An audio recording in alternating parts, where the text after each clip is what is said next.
Hello everyone, I am Genesis S. Torres from BSED Math Survey and one of the reporter for today.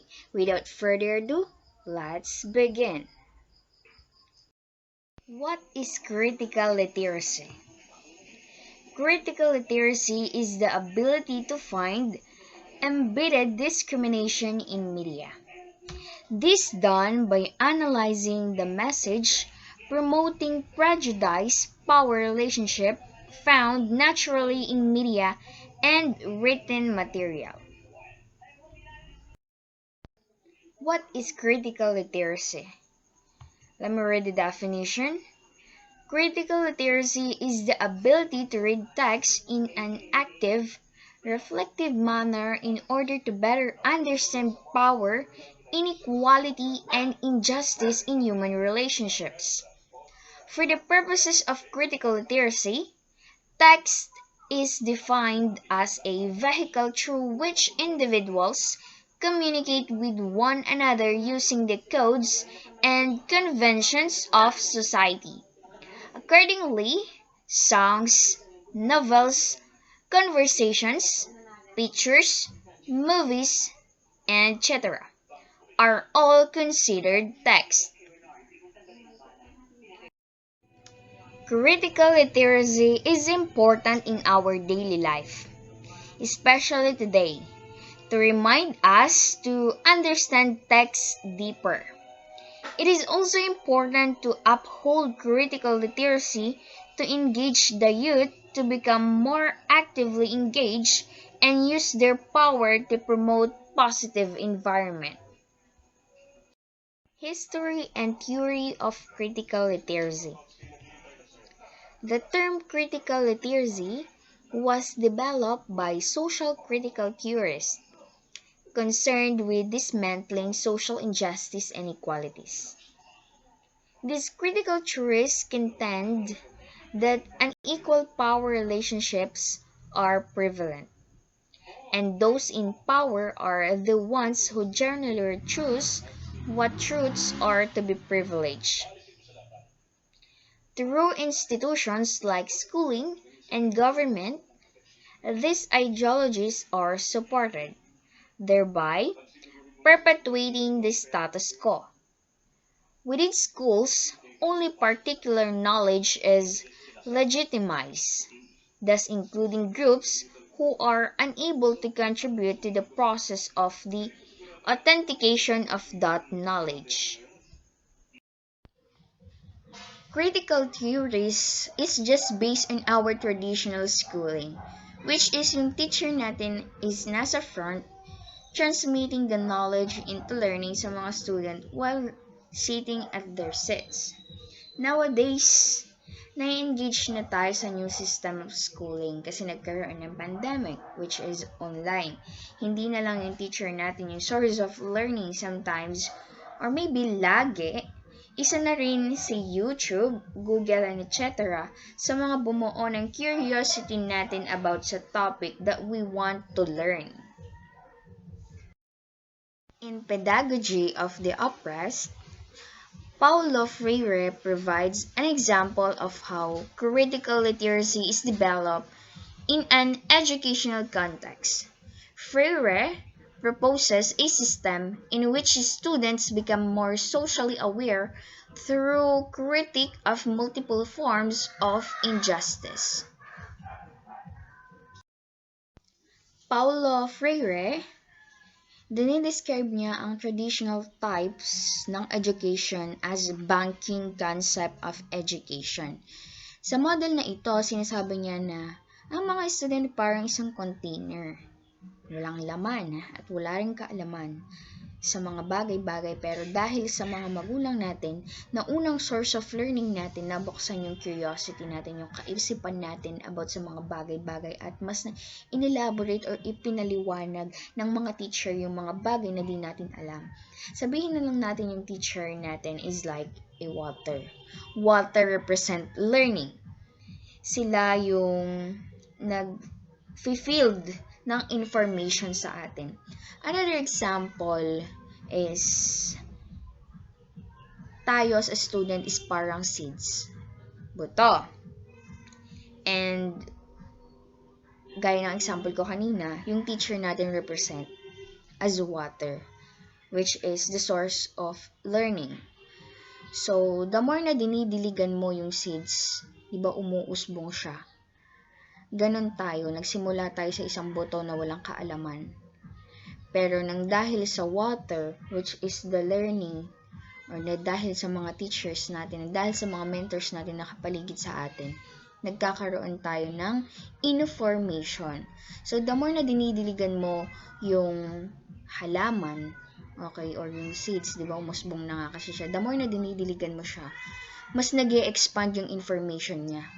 Mas lumalawak yung knowledge niya sa mga bagay-bagay. Not just in school, but also in the real world.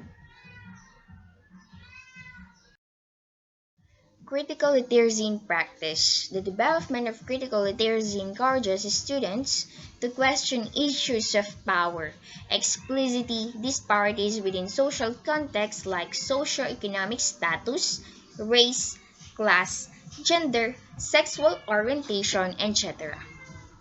Becoming critically literate means that students have mastered the ability to read and critique messages in text in order to better understand whose knowledge is being privileged. It is because we, the youth of new generation, was already surrounded with different news and situations.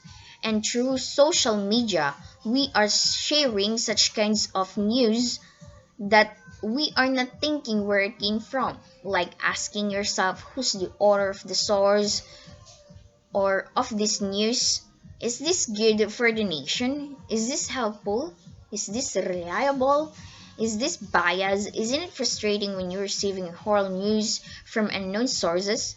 Don't you hate it when we try to get along with the situation just for nothing?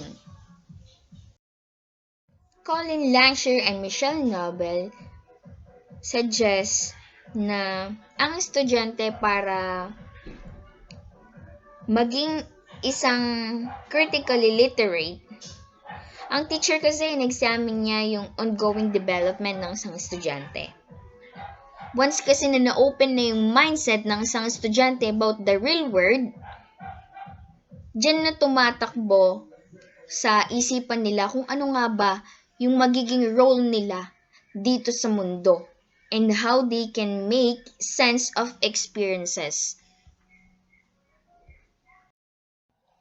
Malaki kasi yung part ng experiences sa buhay ng isang tao. Ito yung magiging sandata nila or solusyon pag naka-encounter sila ng same problem na experience nila before. Or this experiences nila yung maging rason na mas maraming matutong bata o mamold na isang bata as the best version of themselves para sa role ng isang teacher. Sa role naman ng isang doctor, syempre, di ba, maraming experiences muna yan na pinagdaanan bago naging isang ganap na doktor. Sa 10 years ba naman na mag-aaral ka pa lang, iba pa yung, di ba, yung training and whatsoever. Pero, syempre, di ba, para maging best doctor sila or magaling na doktor dun sa profession na kinuha nila. Syempre, kailangan nila ng experiences. Hindi naman sila basta-basta mag-o-opera kung wala silang experience about doon. Experience talaga yung babaunin natin hanggang sa pagtanda natin na isi-share natin sa mga next generation sa atin. Lalo na as a future teacher, we need more experience and more learning about our, diba, piniling profession para mas madami tayong matulungang mga estudyante, diba? Critical literacy in the classroom. Because critical literacy truly focuses on the relationships between language, power, social practice, and access to social goods and services. There are numerous methods of engaging students in becoming critical members of their society. Within the frame of critical literacy, it is important to look at texts like novels, magazine articles, short stories, films, etc. through a lens that challenges societal norms. Social literacy is important in our daily life, especially today.